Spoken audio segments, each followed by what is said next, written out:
No juegues a las escondidas de noche.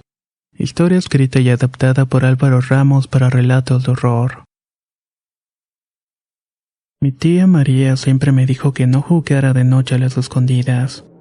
Cuando era muy chico no lo entendía. Pero ahora que soy papá y conocí la historia de la familia de mi madre, estoy totalmente convencido de que mi tía tenía toda la razón. Cuando yo tenía unos 9 años, en mi calle había alrededor de 15 niños. Estábamos de vacaciones y salíamos a jugar hasta muy tarde. Nuestros padres confiaban mucho en nosotros, además de que en esa época la situación de seguridad no era la actual.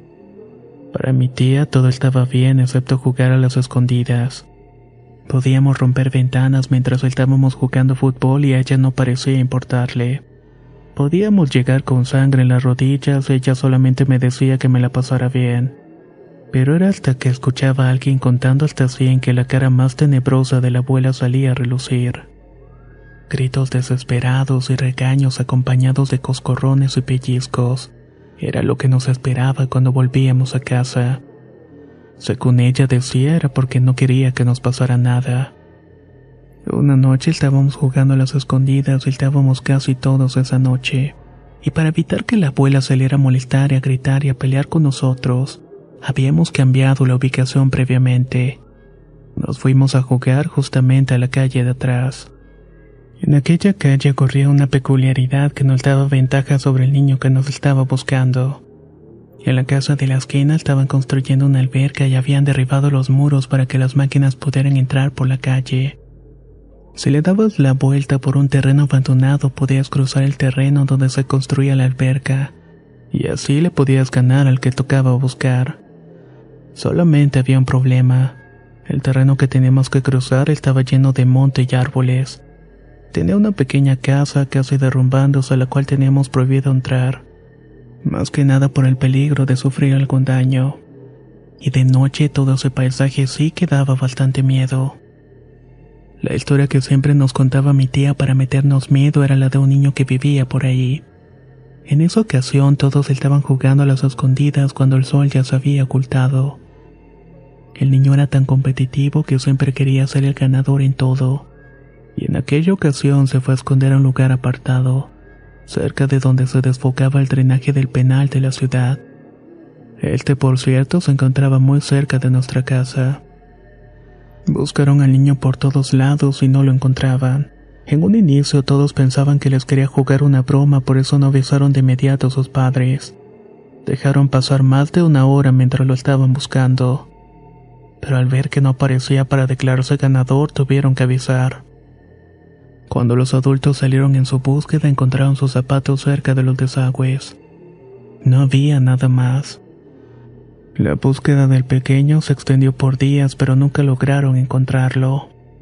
Poco a poco, el rumor de que algún secuestrador de menores estaba suelto comenzó a darle miedo no solamente a los niños, sino también lo hizo en los adultos.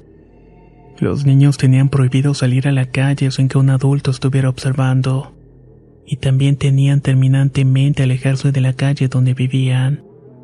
Una noche la hermana del niño perdido dice que lo vio caminando por la calle e iba con la mirada perdida y descalzo. Ella corrió a avisarle a sus papás, pero cuando salieron el niño ya no estaba. Al volver a su habitación, la niña se encontró con su hermano completamente empapado que le pedía que no le avisara a nadie. El niño le contó la historia de su desaparición y también dijo que no lo buscaran más, que él estaba muy lejos y que ya no tenía caso buscarlo con vida. El niño le dijo que esa noche se había escondido en los tubos de desagüe, pero de pronto escuchó voces que venían de la profundidad de los tubos. No supo qué hacer, así que salió de ahí, pero lo vieron y fueron por él.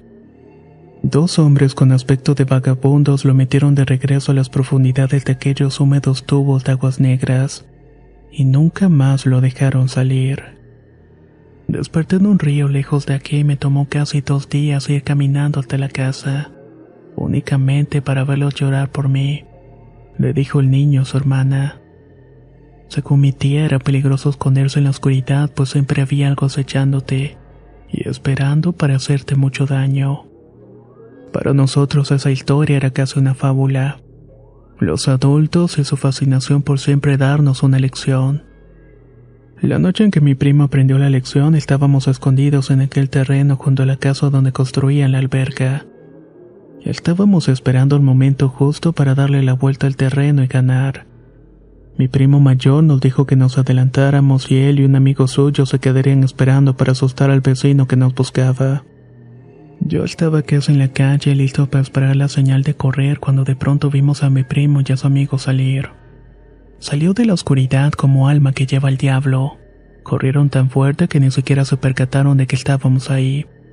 Nosotros hicimos lo mismo sin saber qué hacer. Llegamos a la esquina donde el juego empezaba, pero mi primo no se detuvo. Siguió corriendo hasta llegar a su casa. Esa noche todos fuimos a ver qué pasaba y al llegar lo primero que vi fue a mi tía esperando con un cinturón. Esa noche recibí el castigo de mi vida. Mi primo lloraba y yo lloraba y nuestros amigos únicamente se reían desde la calle.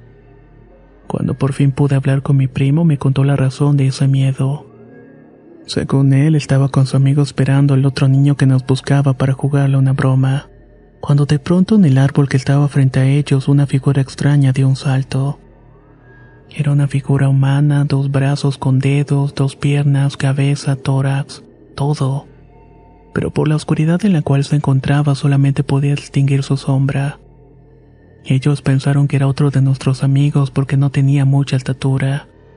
Pero al voltear hacia la copa del árbol notaron que había al menos 4 más. En ese momento decidieron salir corriendo de ahí. Mis tíos y otros adultos fueron hacia ese terreno para ver si podían atrapar a los fisgones, pero obviamente no encontraron a nadie. Esa noche los más adultos como mi tía revivieron el terror que les tocó cuando desapareció su vecino muchos años atrás. Como era de esperarse, nos prohibieron salir a jugar, especialmente de noche y no más lejos de nuestra propia calle. La historia se estaba repitiendo. Pasaron los años y conforme fuimos creciendo, los adultos fueron envejeciendo. Cuando recién me casé, mi tía María se puso muy enferma. Sabíamos que no había marcha atrás, el curso de la vida estaba siguiendo su camino. Así que teníamos que despedirnos de la tía. Esa tarde tuve una plática como hacía mucho no la tenía con ella, recordando casi toda mi vida. Al final de cuentas, ella me había visto crecer casi como un hijo. Era hermana de mi mamá, pero prácticamente me crió para que mi madre pudiera salir a trabajar. Me daba mucha tristeza despedirme de ella y como sabía que el tema de las escondidas la ponía furiosa, decidí no tocarlo. Al menos no en esa última plática, pero ella lo sacó. Si tienes hijos con esta muchacha, por favor hazme un favor. El que quieras, tía. Si es niña, no le pongas María. Yo siempre le dije a tu abuela que no me gustaba ese nombre. A mí sí me gusta tu nombre, tía. Por eso no te prometo nada. Bueno, pero te tengo otra petición, me dijo con su voz casi apagándose. La que quieras, viejita. No dejes que tus hijos jueguen a las escondidas de noche. Cuando me dijo eso no pude hacer más que sonreír. Esa mujer estaba al borde de la muerte y seguía peleando por lo mismo. Pero la sonrisa desapareció justamente cuando me dijo: no quiero que a tus hijos le pase lo mismo que le pasó a mi hermanito. Créeme que si ellos se llegan a perder, nunca te lo vas a perdonar. La tía María murió la mañana siguiente después de despedirse de todos. Yo me quedé con sus últimas palabras por varios días hasta que hablé con mi madre. En un inicio mi madre no quería hablar conmigo, a menos sobre un tema familiar. Ella era la menor de 8 hermanos y por mucho parecía más la hija de mi tía María que su hermana. Insistí tanto que mi madre me tuvo que contar la verdad. Mi abuela tuvo 10 hijos y una de ellas murió a los pocos días de nacida. Otro desapareció una noche mientras jugaban a las escondidas. Era 2 años menor que mi tía María y su nombre era Felián. Si bien era cierto que nunca encontraron el cuerpo del niño, se encontraron su ropita con sangre y sus zapatos. Había indicios de que había sido ultrajado por un par de drogadictos que lo encontraron escondido en los tubos de desagüe. Casi 3 años después de la desaparición, el dueño de la cantina escuchó a un borracho contar la historia de cómo se habían robado a un niño del desagüe para ir a venderlo. De esta manera tendrían dinero para sustancias y alcohol. Torturaron al borracho de la cantina hasta que dijo lo que recordaba. Él mismo los guió hasta donde entregaron al niño, pero esa casa ya no vivía nadie. Entregaron al tipo a la policía y consiguieron una orden para revisar aquel inmueble. Encontraron los restos de un niño enterrado en el patio y marcas por toda la casa de lo que parecía ser símbolos satánicos. Era casi obvio que esa casa se usaba para rituales oscuros e incluso para sacrificios. El cuerpo del pequeño Felian fue llevado a la cripta familiar bajo un completo secreto. Y de aquel borracho que contó todo esto nunca se supo más. Mis abuelos decidieron mantener en secreto todo aquello para no afectar más a la tía María. Ella siempre se sintió culpable de lo que le había pasado a su hermanito.